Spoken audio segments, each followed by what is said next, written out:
إلى حضرة النبي المصطفى رسول الله صلى الله عليه وسلم ثم الفاتحة. أعوذ بالله من الشيطان الرجيم. بسم الله الرحمن الرحيم. صراط الذين أنعمت عليهم.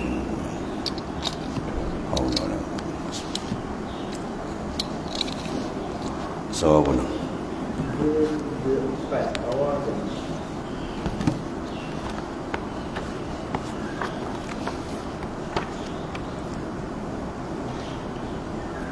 Tiga-tiga, ketiga-tujuh.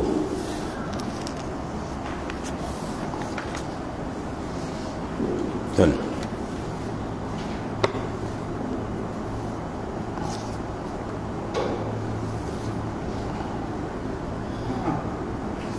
Dan termasuk tinggikan itu batas ini. Bismillahirrahmanirrahim. Qala mu'alif sallallahu sirrah. Dan termasuk meningginya mereka kepada batas ini ialah ditambahi oleh kaum filsuf.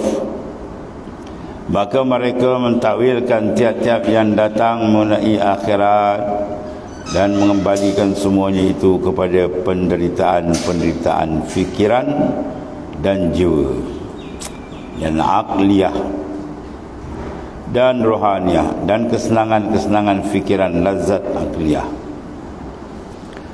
Maka mereka itu golongan filosof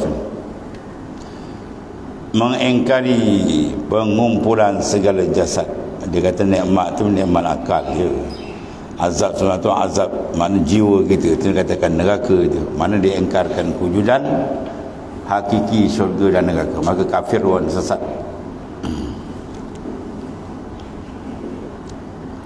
Mereka itu para filosof ni apa? Orang menggunakan logik akal tadi. Mengingkari pengumpulan segala jasad pada hari mahsyar. Kita dah hancur, dah habis, macam mana nak hidup balik gitu. Dia tak sedar yang dulu dia terus tak ada, tuan ada kata dunia tak wasan. Ya, sedangkan yang ada ni mengembali, asal dulu tak ada, tuan ada kan. Semua kuasa besar Allah Ta'ala. Dan mengatakan dengan kekalnya nyawa, dan nyawalah yang diazab atau diberi nikmat dengan azab dan nikmat yang tidak dapat dilihat dengan panca indera. Mereka itulah golongan filosof. Ini orang yang berlebih-lebihan daripada batas kesederaan di antara keseluruhan kelonggaran ini dan bekunya pengikut-pengikut Imam Ahmad bin Hanbal ya, adalah demikian halus dan kabur, dan yang tidak dapat dilihat kecuali oleh orang yang mempunyai taufik, yang mengetahui segala keadaan dengan nur ilahi, tiada dengan mendengar. Dan mereka mendapat dengan nur hidayat dari Allah Ta'ala bahawa dia faham. Guna akal, bila benda yang mukhalif lil akli mereka mudah terpanjang kan, di Isra' Mi'raj semua benda yang menyalahi akan adat biasa. Kalau yang kenal nur ilahi ada kat dia, iman dia tak ada masalah benda tu, mudah je antara nak buat apa saja kan. Kemudian apabila terbukalah bagi mereka rahsia, mana sir dari segala keadaan menurut keadaannya yang sebenar, nascaya mereka memperhatikan pendengaran dan kata-kata yang datang. Maka apa yang sesuai dengan apa yang dipersaksikannya dengan nurul yakin, nascaya ditetapkannya, dan apa yang menyalahi nascaya ditakwilkannya ya. Itu pentingnya bagi kita apa? Cahaya iman, makrifat yang tuan. Kalau tidak dia jadi berpusing macam-macam. Ya Allah.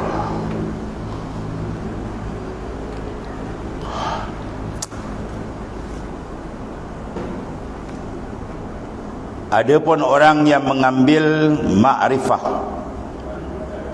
yakni pengenalan secara keadaan ini daripada pendengaran semata-mata, maka tidaklah teguh pendiriannya dan tidaklah tentu tempat tegaknya, dan yang lebih wajar bagi orang yang meningkatkan kepada pendengaran semata-mata ialah makam pendirian, ya, makam itu Imam Ahmad bin Hanbal radhiyallahu anhu. Mana ilman secara ilmiah saja tak sekuat ilman dengan zauqiyah, ya, zauq mana dirasakan apa yang diketahui itu lebih kuat.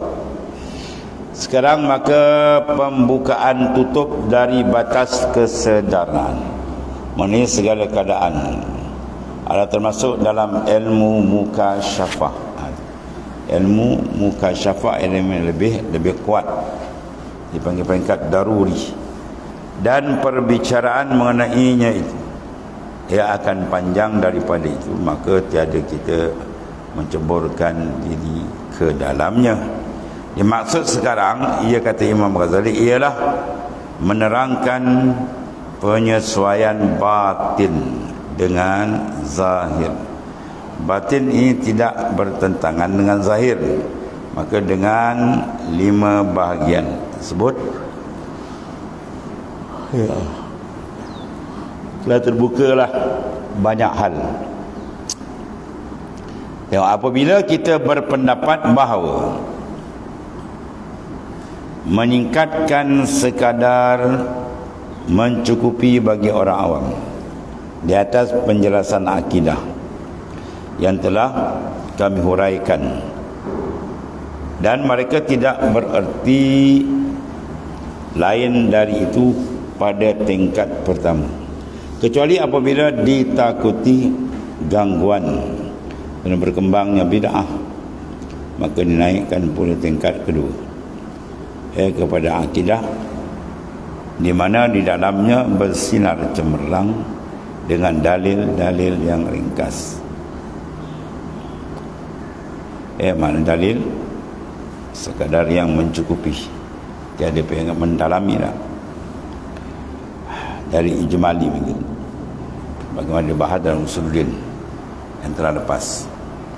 Dari itu hendaklah kami bentangkan dalam kitab ini dalil yang cemerlang, dan hendak kami ringkaskan sekadar yang telah kami uraikan untuk mana ahli kudus, mana orang-orang yang mengkuduskan Tuhannya. Dan kami namakan risalah, ya, Qudsiyah. Maksudnya namakan risalah Qudsiyah mengenai kaedah-kaedah, dan juga dipanggil kaedah, dan itu semuanya tersimpan dalam pasal 3 daripada kitab ini. Nanti akan dibahas belakang habis.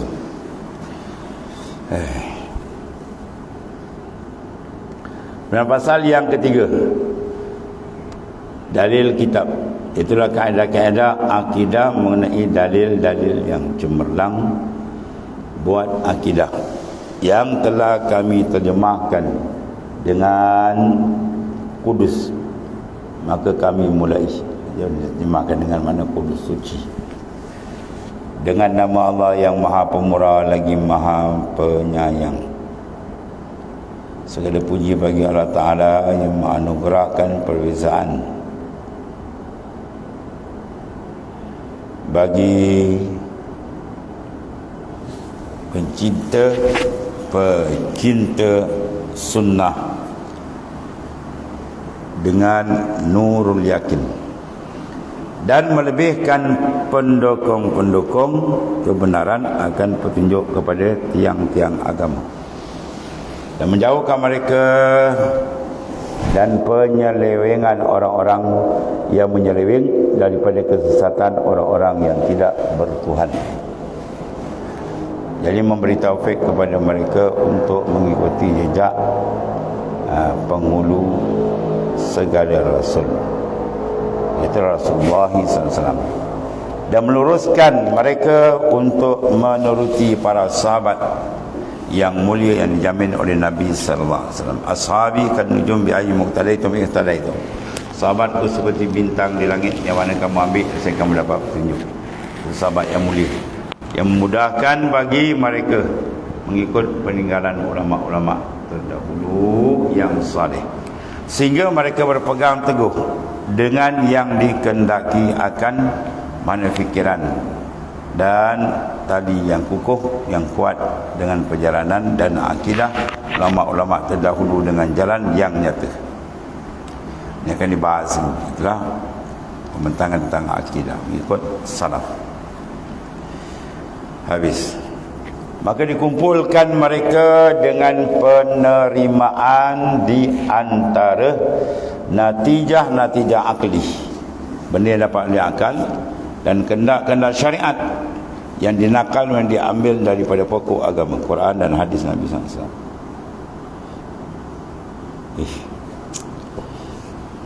Dan yakinlah mereka bahawa mengucapkan apa yang mereka yang menjadi ibadat mereka daripada kata-kata la ilaha illallah Muhammadur Rasulullah, dipecahkan daripada itu. Tidaklah berfaedah dan berjaya jikalau tidak benar-benar meliputi dengan apa yang dibawa oleh kalimat syahadah dan isi dan pokok-pokoknya. Mendalam kalimat syahadah itu banyak perbahasan panjang ada. Masalah ketuhanan, masalah kerasulan, ya. Mereka mengetahui bahawa dua kalimat syahadah, dua kalimat penyaksian, sebab diambil dapat syahadah, asyhadu an la ilaha illallah wa asyhadu, mana lapas syahadah tu cuba dipanggil dua kalimah yang punya lapas penyaksian.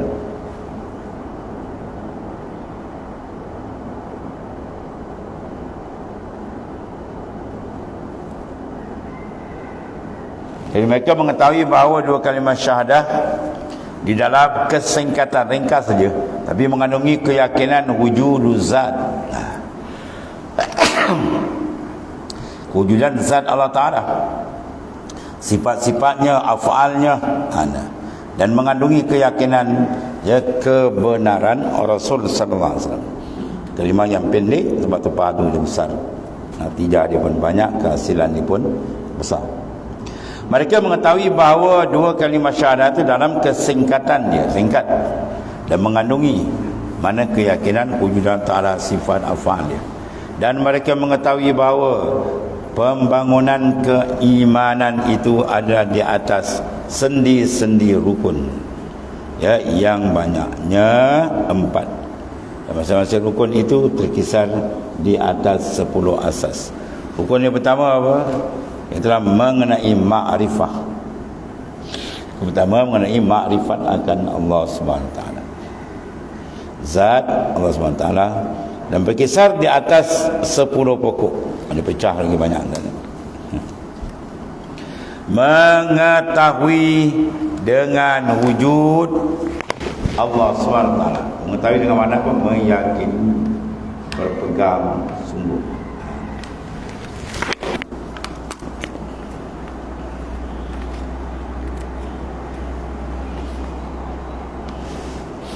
Allah Karim.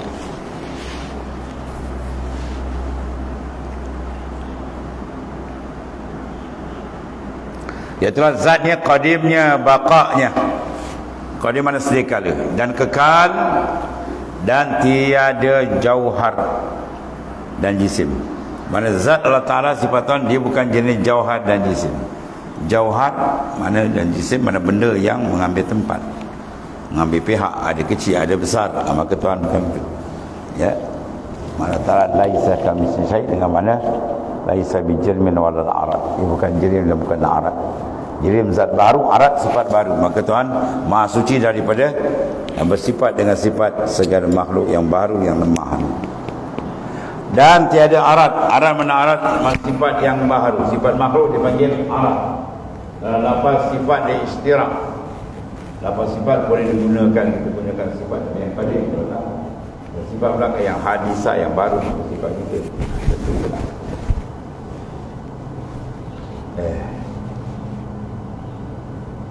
Dan tidak tertentu dengan semua pihak. Allah Ta'ala bukan pihak depan, belakang, kiri, kanan, atas, bawah. Itu macam mana meletak, sebab dia bukan zat yang serupa gitu. Dia bukan zat yang wajib, dia zat wajib baru, dia zat mungkin lagi.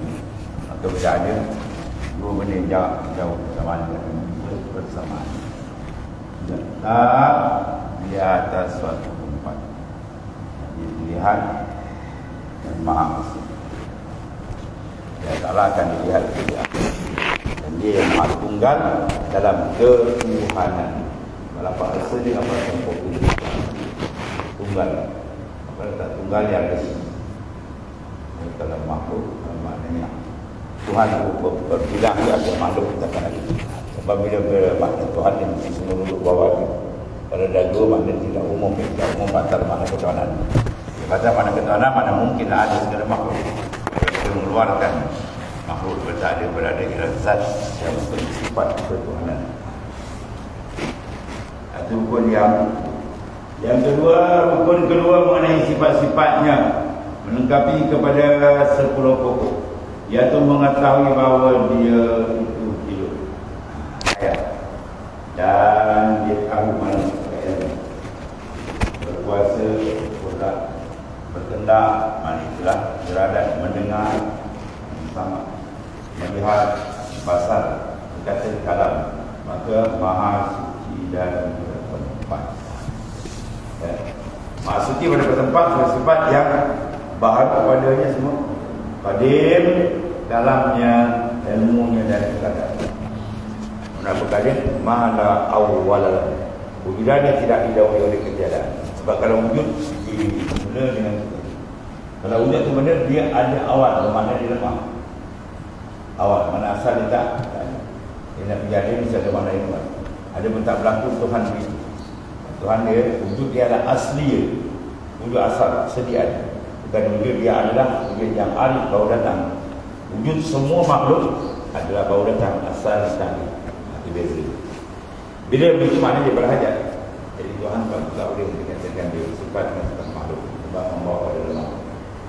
Tidak boleh bersifat, dia berada dua Tuhan. Itu yang ada.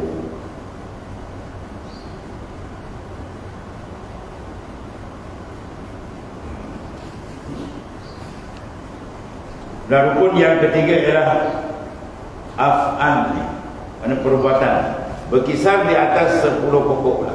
Itu bahawa segala perbuatan hamba adalah dijadikan Allah Ta'ala bahawa pada hukum Muhammad Ta'ala ayat kelas Quran Allah jadikan kita dalam perbuatan ini.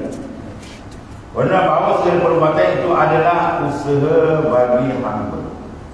Perbuatan itu nampak usaha bagi sandal dan kendak bagi Allah Ta'ala, kendak menuntut lagi bahawa dia mengurniai dengan menjadikan dan mencipta. Mana ijad Tuhan mengadakan tempat nikmatul ijad, nikmatul imdad. Nikmat Tuhan bagi kita ada, dipilih itu pada besar. Ya.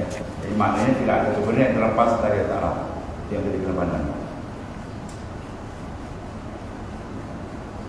Dan bahawa dia mempunyai hak taklif, mana menugaskan. Apa yang tidak disana, bahawa dia mempunyai hak menyakiti orang yang tidak berdosa juga hak. Cuma mana nak buat boleh, ini tak buat bagaimana dia nak hidup.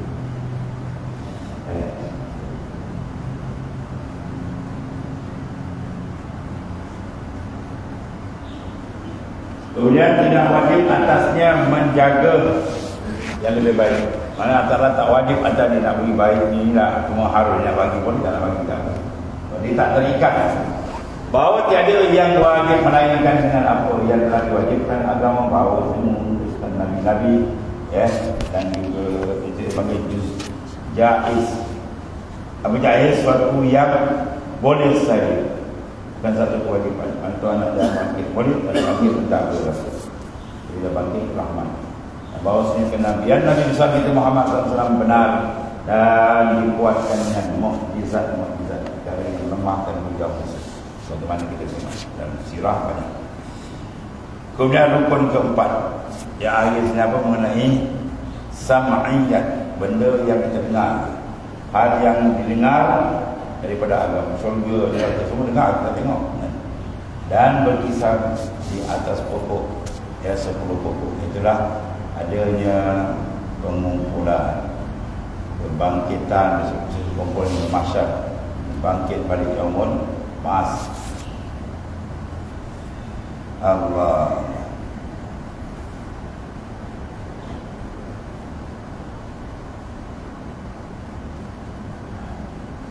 Kebangkitan sesudah kematian. Dengan pertanyaan muka dan nakir, azab kubur, neraka, ya, kemudian titian sirat suara, jadikan syurga, neraka, dan hukum mengenai kepentingan mengenal siapa yang menjadi iman di kalangan umat Islam, dan bahawa keutamaan para sahabat Nabi pula. Ini peringkat awal basic, dikenalkan dengan Allah dan Rasul, kemudian kenalkan orang dekat dengan para sahabat. Adalah menurut mana urutan penyebutan para sahabat Nabi SAW. Soal-soal ada menurut urutan penyebutan nama mereka dan syarat-syarat menjadi imam bagi kaum muslimin. Ini syarat-syarat memegang jabatan imam. Maknanya pemerintahan cuma menjelaskan dalam bentuk yang. Kemudian rukun yang pertama daripada rukun iman hingga akhir adalah ma'rifatkan zat Allah SWT, dan rukun ini berkisar di atas 10 asas akan dibincang pada. Kemudian rukun yang pertama